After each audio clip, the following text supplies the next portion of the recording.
अगर तो sense prevail करती तो जो आपने बात की या दीगर लोगों ने बात की कि 2/3 मेजोरिटी आपकी लूज हुई है, आप फिर भी हुकूमत में हैं, तो आप रिएक्ट नहीं करते। लेकिन मेरे ख्याल से कोई सेंस प्रिवेल कर नहीं रही है। और जो आपने एक लफ्ज़ इस्तेमाल किया, क्योंकि माजी में तो हम देखते थे कि एक रस्साकशी होती थी ताकत के लिए बिटवीन सिविल एंड मिलिट्री, लेकिन यहाँ पे तो ये बड़ा क्लियर है। मैं तो काफ़ी अरसे से कह रहा हूँ कि पीटीआई का मामला पीछे चला गया है। इट्स गवर्नमेंट के इदारे और जुडिशरी वर्सेस जुडिशरी। और ये जिस दिन से 6 जजेस का खत आया उसके बाद से आप देखें तो यही हमें नजर आ रहा है, कन्फ्रंटेशन जो है वो हुकूमत और जुडिशरी के दरमियान है। अब ये जो है फैसला जो आया है ये उसी का रिएक्शन है ना, उसी का रिएक्शन में अब ये चाहते हैं कि सुप्रीम कोर्ट को पहले क्रिटिसाइज करें और फिर ये बताएं कि जिस पार्टी को आप कह रहे हैं कि ये तो इलेक्शन में भी एक पार्टी थी, सियासी पार्टी थी, उस पार्टी को अब हम बैन करने जा रहे हैं, तो ये इसका रिएक्शन है। लेकिन देखें, I think writing is on the wall for the government. उनको पता है कि जितना ये अब खलीज बढ़ गई है उसमें सिर्फ ये फैसला नहीं है, ट्रिब्यूनल का फैसला चल रहा था इस्लामाबाद हाई कोर्ट जिसको टेकअप किया हुआ था, आज शायद गालिबन इस्लामाबाद हाई कोर्ट ने उसकी कार्रवाई भी रोक दी है। तो उनको पता था कि ये एक स्नोबॉल इंपैक्ट है। आप आज देखें कि मैंने तो ट्विटर पे देखा, टीवी पे पता नहीं खबर आई कि नहीं, भाई अब तो मैजिस्ट्रेट्स के खिलाफ फैसले दे रहे हैं। इद्दत का फैसला जो है वो सेशन अदालत से आया। उमर चीमा, यास्मीन राशिद साहबा का एटीसी कोर्ट में आज एक उनको जो है जमानत मिल गई है वहां से। सनम जंग को 2 दिन पहले रिहा किया, फिर कल गिरफ्तार किया, आज फिर रिहा हो गई। और हुकूमत की सारी एनर्जी जो आप कह रहे हैं ना, इकोनॉमी IMF पे होनी चाहिए, लेकिन सारी एनर्जी इसमें है कि सनम जंग को दोबारा कैसे अरेस्ट करें। मतलब आप सोचें कि इतने बड़े इशूज हैं इस मुल्क के इस वक्त, और अच्छी बात है, चले बजट में बड़े नेगेटिव्स थे, लेकिन एक प्रायोरिटी उनकी थी कि हमें IMF प्रोग्राम चाहिए, वो बजट के 15 दिन बाद आपको मिल गया है, तो आप उसको कैश करें, मामला को आगे बढ़ाएं। लेकिन आपकी प्रायोरिटी है कि सनम जंग के ऊपर क्या मुकदमा बनाना है, किस पार्टी को बैन करना है, जो 2 साल 2.5 साल पहले मामला हुआ था, सनम जावेद, सॉरी माजरत के साथ वो तो एक्टर हैं जिनका नाम दे दिया, सनम जावेद। कोई बात नहीं, इंसान की सोच में जो वो आ जाती बात आगे चले। नहीं, ऑब्वियसली पॉपुलर फिगर तो उनका नाम आगे, but apologies to both of them, Sanam Javed. तो वो जो है उनको किस तरीके से अंदर रखना है, पार्टी पे बैन लगाना है, ये इस वक्त हुकूमत जुबैर साहब क्या तो मुझे लगता है कि इस हुकूमत को ये पता था कि ये फैसला नहीं है, जुडिशरी जो आगे भी फैसले देने जा रही है, चाहे वो इलेक्शन रिगिंग के हवाले से हो या जो लोग जेलों में, वो भी हमारे फेवर में नहीं। क्या टाइमिंग इसलिए भी हो रही है जुबैर, आप जरा बताएं कि कुछ लोगों ने अभी अब जो सुप्रीम कोर्ट के फैसले के बाद PTI के जो MNAs वगैरह हैं या MPs हैं, उन्होंने अपने अलायंस लेटर्स देने हैं और फिर सेशन इलेक्शन कमीशन और पार्टीज के वेरिफिकेशन के बाद इलेक्शन कमीशन ने उनकी नोटिफिकेशन निकाल रहे हैं। क्या ये जल्दी इस बात के लिए भी है कि मैसेजिंग जाए कि भैया अब बातें तमाम हदें क्रॉस कर गई हैं, अब जिसने PTI के साथ चलना है तो 10 बारी सोच के चले, अब gloves are off, knives are out, अब कोई लिहाज नहीं है, कोई गलत फहमी ना रहे। क्या आज जुबैर ये नजर आई है चीज सामने कि सारे समझ जाएं कि कौन कहां खड़ा हुआ है, अब किसी में गुंजाइश नहीं है, कोई नो डाउट। क्या ये मैसेजिंग हो रही है? नहीं, क्या मालिक रिपीट करना, क्या कहा? मैं कह रहा हूँ कि जो आज की टाइमिंग थी और जो ये बैन और ये आर्टिकल 6 सारा कुछ, इमरान खान तो पहले ही अंदर हैं और नजर हमें पता है कि उनको तो हर कीमत पे नहीं आने दिया जाएगा, उनकी लड़ाई एट द हाईएस्ट लेवल हो रही है। ये जो बाकी साइड पे है जिसको हम कहते हैं स्मॉल क्रॉकरी, आपकी मेरी तरह के सेकेंड टियर लीडरशिप, दूसरे MNAs MPs जिन्होंने भी लीगल भी ज्वाइन करना है दोबारा, क्या ये मैसेजिंग उनके लिए भी है कि भैया अब नाइफ्स आर आउट, किसी गलत फहमी में ना रहना, अब आइदर और हो गया है? क्या ये उस मैसेजिंग के लिए सारा आज अनाउंसमेंट की गई है? मालिक, मुझे तो ये लग रहा है कि मुस्लिम लीग नून पिछले कुछ अरसे से इमरान फोबिया में मुब्तला है। यानी आप देखेंगे 24/7 इमरान खान है।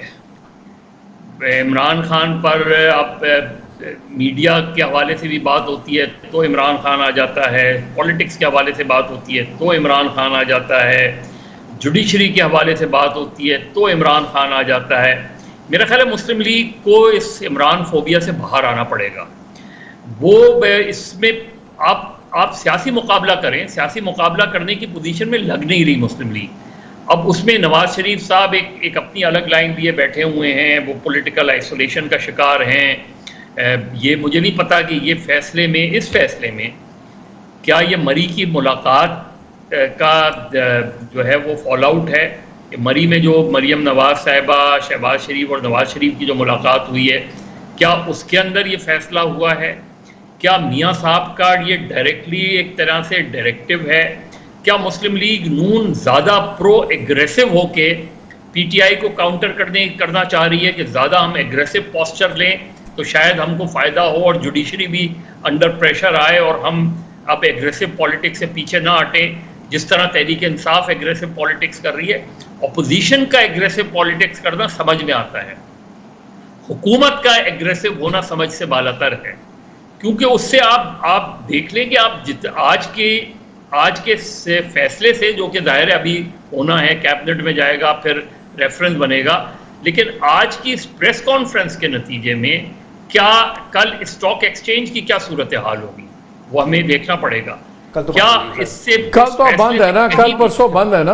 हाँ, कल परसों तो बंद है, लेकिन क्या शहजाद इज राइट, हो सकता है इसीलिए ले लिया आज फैसला कि 9वीं 10वीं को तो स्टॉक एक्सचेंज बंद होगा।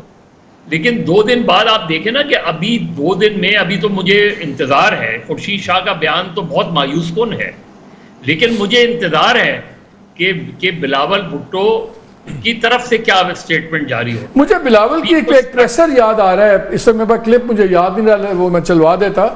उसमें मुझे याद है बिलावल साहब ने कहा कि उनसे जब पूछा गया तो उन्होंने कहा कि इंस्टिंक्टिवली मैं बड़ा इस चीज़ के खिलाफ हूँ, मैं तो कंफर्टेबल भी नहीं हूँ इस बात पे करते। और आपको पता है पीपल्स पार्टी एक तरह की बैन ही हो गई थी ना, जब अनऑफिशियली जब पीपल्स पार्टी पार्लियामेंटेरियन ग्रुप भी बना और बड़ा सीन हुआ, तो उनको 2002 में, हाँ, they have gone through this, तो उनका बड़ा वो स्ट्रॉन्ग बयान था।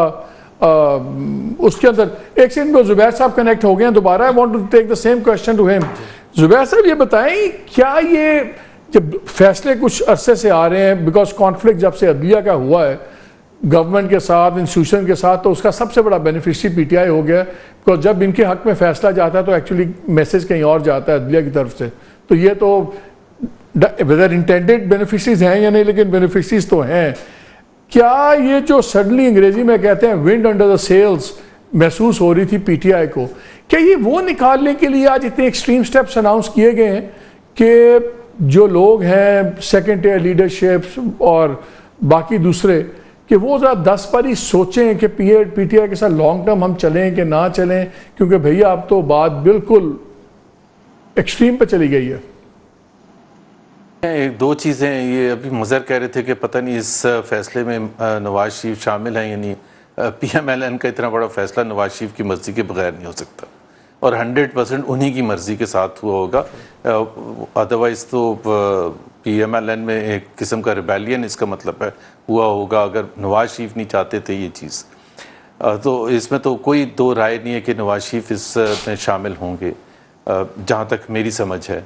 दूसरी बात यह है कि पीएमएलएन, देखें, आई थिंक मज़र उस चीज़ को पढ़े, ये नॉर्मल एक पॉलिटिकल एक्टिविटी के तौर पर ले रहे हैं कि वो क्या होगा, स्टॉक एक्सचेंज क्या करेगी, एफडीआई का क्या होगा, फलाने का होगा। आपने जब उसको, this is the culmination of all the efforts that PMLN try to undertake to undo PTI in the last 2 years, हर हरपा उन्होंने करके देख लिया।